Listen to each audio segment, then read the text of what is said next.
कानपुर में बीजेपी सांसद के नेतृत्व में दिल्ली सरकार केजरीवाल के खिलाफ बीजेपी का जोरदार प्रदर्शन। देश की राजधानी में दिल्ली में बीजेपी और आम आदमी पार्टी के बीच फिर से जंग छिड़ गई है। दरअसल कुछ दिन पहले ही सीबीआई ने शराब आबकारी नीति में कथित तौर घोटाले को लेकर दिल्ली के उप मुख्यमंत्री मनीष सिसोदिया को गिरफ्तार किया है। हालांकि उन्हें रेस्क्यू एनवी कोर्ट से कोई राहत नहीं मिली है और उन्हें 5 दिन की रिमांड पर भेजा गया है, जिसके बाद से ही जहां एक तरफ आम आदमी पार्टी बीजेपी पर हमलावर है, तो वहीं दूसरी तरफ आज देश की राजधानी दिल्ली में बीजेपी पार्टी के द्वारा जगह जगह दिल्ली सरकार और उनके भ्रष्ट लिप्त मंत्रियों के खिलाफ प्रदर्शन किए जा रहे हैं। ताज़ा तस्वीरें राजधानी दिल्ली के दक्षिण दिल्ली जिला के कानपुर की हैं, जहां पर आज सैकड़ों की संख्या में दक्षिण दिल्ली बीजेपी सांसद रमेश बिधूड़ी के नेतृत्व में बीजेपी के कार्यकर्ताओं ने जोरदार प्रदर्शन किया और दिल्ली के मुख्यमंत्री अरविंद केजरीवाल से इस्तीफे की मांग कर डाली। आप में पोस्टर बैनर और हाथ में पोस्टर बैनर और झंडे लेकर भाजपा के कार्यकर्ताओं ने दिल्ली के मुख्यमंत्री अरविंद केजरीवाल के खिलाफ जमकर नारेबाजी की, करते हुए कहा कि घोटाले के सरगना केजरीवाल इस्तीफा दो के नारे यहां पर भाजपा कार्यकर्ता लगाते हुए नजर आए।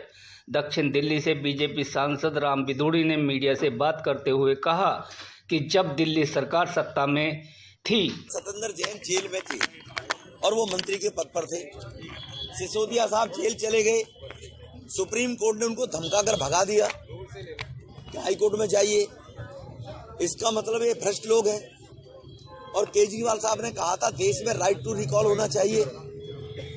राइट टू रिकॉल का तात्पर्य है कि अब केजरीवाल साहब, आपके अंदर नैतिकता है। ये केजरीवाल साहब ने मांग की थी जन लोकपाल लेकर आएंगे, और कोई नेता चोर है, भ्रष्ट है, उसको जनता क्यों झेले? जनता की डिमांड पर उसको दोबारा चुनाव में आना चाहिए। तो केजरीवाल साहब ने खुद राइट टू रिकॉल के बारे में कहा था, उसकी पुरानी क्लिप निकाल कर देखें आप। तो केजरीवाल साहब को रिजाइन करना चाहिए और जनता के बीच में आना चाहिए। जो चोरों के सरदार केजरीवाल, उनको कहीं ना कहीं अब नैतिकता अपनी दिखानी चाहिए। और दिल्ली की जनता की जीत हुई है जो उनको रिजाइन करना पड़ा अपने मंत्रालयों से। ये दिल्ली के 2.25 करोड़ लोगों की जीत हुई है। हमने परसों कहा था कि या तो ये रिजाइन देंगे सिसोदिया साहब, वरना केजरीवाल साहब को दिल्ली में घूमने नहीं देंगे। कॉलर पकड़ लेंगे जहां भी केजरीवाल साहब मिलेंगे। हम देखते हैं केजरीवाल दिल्ली में कैसे आता, कहाँ आता है। उनका डिप्टी सीएम, तो उनको लग गया पता दिल्ली की जनता अब तुम्हें छोड़ने वाली है नहीं। तीसरा उन्होंने रायशुमारी की बात की थी केजरीवाल साहब ने। अब केजरीवाल साहब को चाहिए कि डिब्बा बनवाए, उसके विधायक गली मोहल्ले में जाएं और रायशुमारी करें लोगों से कि भाई सिसोदिया ने जो भ्रष्टाचार किया है, क्या राइट टू रिकॉल होना चाहिए, चुनाव दोबारा होना चाहिए, नहीं होना चाहिए। तो रायशुमारी लो। आपने ठेके बनाते वक्त तो रायशुमारी ली नहीं। जब आपने ये कहा था रायशुमारी लेंगे तभी को निर्णय करेंगे, जब ठेके खोले थे तो गांव की बहनें, माता कॉलोनियों में, देवली में, अम्बेडकर नगर में, गोविंदपुरी में, मेहरौली में, सब माता बहनें 2-2 महीने तक धरने पर बैठी थी शराब घोटाले को लेकर और शराब के ठेकों के खिलाफ। तो आपका रायशुमारी कहाँ चला गया, राइट टू रिकॉल कहाँ चला गया, जन लोकपाल कहाँ चला गया?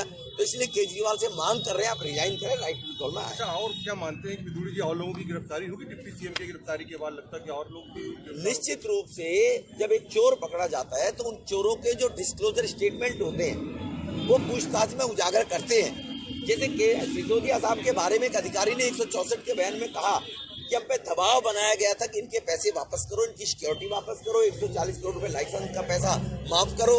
तो ये डिस्क्लोजर स्टेटमेंट हैं।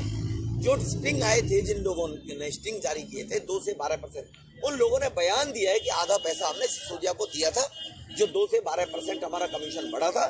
हमें तो केवल उसका 6% मिला, 6% तो हमने वापस केजरीवाल और सिसोदिया को लौटाया था। अगला नंबर किसका मानते हैं? ये तो मंत्री, देखो आप मंत्री कोई भी बनाओ, ये नैतिकता तो गवारा नहीं है। आधे से ज्यादा डिपार्टमेंट अकेले सिसोदिया साहब के पास थी और वो जेल चला गया।